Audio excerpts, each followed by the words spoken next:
इस पोस्ट में हम एक भूत की कहानी पढ़ेंगे जिसका नाम है भूत का छलावा रमेश, जो कि मजदूरी का काम करता था। एक दिन वो पास के गांव में मजदूरी के लिए गया।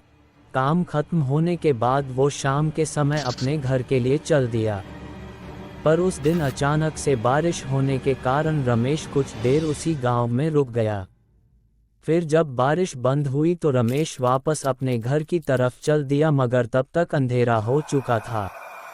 जल्दी घर पहुंचने के चक्कर में रमेश ने खेतों के बीच बने रास्ते से जाने का निश्चय किया। काफी समय चलने के बाद रमेश अपने गांव के नजदीक आ चुका था। गांव के में पहुंचने के लिए एक बगीचे से होके जाना पड़ता था।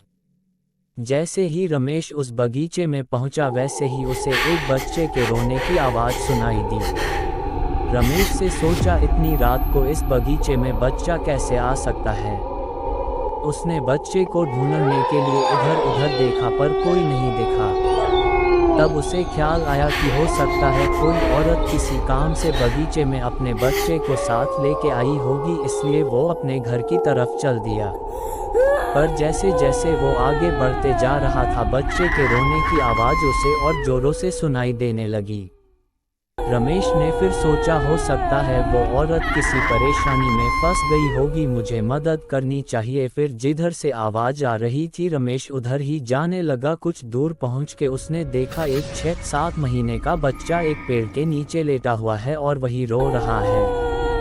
रमेश तुरंत उस लड़के के पास पहुंचा और जोर जोर से आवाज़ देने लगा, कौन है यहाँ पे, किसका बच्चा है ये। मगर किसी ने आवाज़ नहीं दी। रमेश ने सोचा शायद इसकी माँ यही आसपास कहीं बेहोश हो गई होगी, इसलिए बोल नहीं रही। फिर रमेश ने पूरे बगीचे को छान मारा, मगर उसे वहाँ पे कोई भी नहीं दिखा। अब रमेश ने गुस्से में चिल्लाया, कौन यहाँ बच्चा रख के चला गया है। मगर किसी की आवाज़ नहीं आने के कारण रमेश ने वही रुकने का फैसला किया कि देखता हूँ कौन यहाँ अपने छोटे से बच्चे को रख के चला गया है। थोड़ी देर में तो आ ही जाएगा, फिर उसे डांटूंगा। मगर काफ़ी देर बीत जाने के बाद भी उस बच्चे को लेने के लिए वहाँ पे कोई नहीं आया। अब रमेश समझ चुका था कि शायद कोई जानबूझ के अपना बच्चा यहाँ पे छोड़ के गया है। तब रमेश ने उस बच्चे को गोद में उठाया और घर की तरफ चलने लगा। रमेश रास्ते भर चिल्लाते हुए जा रहा था, कैसे कैसे लोग रहते हैं यहाँ पे, अपने ही बच्चे को अकेला छोड़ के चले गए। गुस्से से वो पूरे रास्ते बड़बड़ाते हुए जा रहा था। तभी रमेश को ऐसा लगा कि उसे चलने में दिक्कत हो रही है, क्योंकि बच्चा बहुत भारी लग रहा था। मगर रमेश घर पहुंचने की जल्दी में और तेज चलने लगा कि काफ़ी रात हो चुकी है, जल्दी इस बच्चे को लेके घर पहुंचा जाए। कुछ कदम चलने के बाद रमेश को ऐसा महसूस हुआ जैसा बच्चे का वज़न बहुत ही ज़्यादा बढ़ चुका है और वो बच्चे की उठा के चल नहीं पा रहा था। जैसे ही रमेश ने बच्चे की तरफ देखा, उस बच्चे की एक आंख बाहर की ओर लटक रही थी और उसके पैर ज़मीन तक टच होने ही वाले थे। और बच्चा रमेश को देख के हंस रहा था। रमेश इतना देखते ही डर के मारे उस बच्चे को फेंक दिया। फेंकने के बाद वो बच्चा ज़मीन पे नहीं गिरा, बल्कि ज़मीन से थोड़ा ऊपर ही लटकने लगा और ज़ोर ज़ोर से हंसते हुए बोला, क्या हुआ, मुझे अपने घर नहीं ले जाएगा।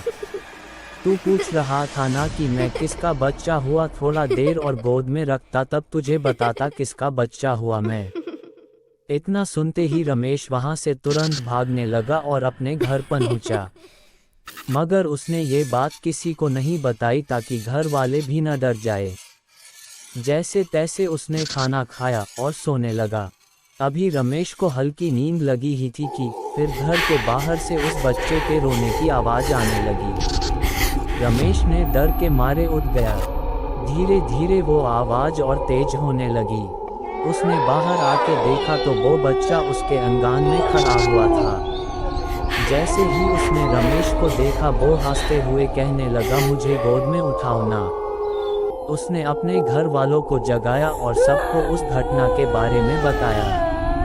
फिर उसने कहा, वो बच्चा अभी भी घर के बाहर रो रहा है।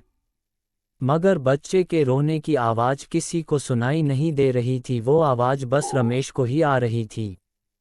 वो रोने की आवाज रमेश को रोजाना सुनाई देता था और पूरे रात वो सो नहीं पाता था। उसके बाद रमेश के घर वालों ने गांव के ही एक बाबा को बुलाया जिन्होंने रमेश का इलाज किया और उसके होंठों में धागे बांधे, जिसके बाद रमेश को उस बच्चे के रोने की आवाज आनी बंद हो गई। फिर रमेश उसके बाद आराम से सो पाया।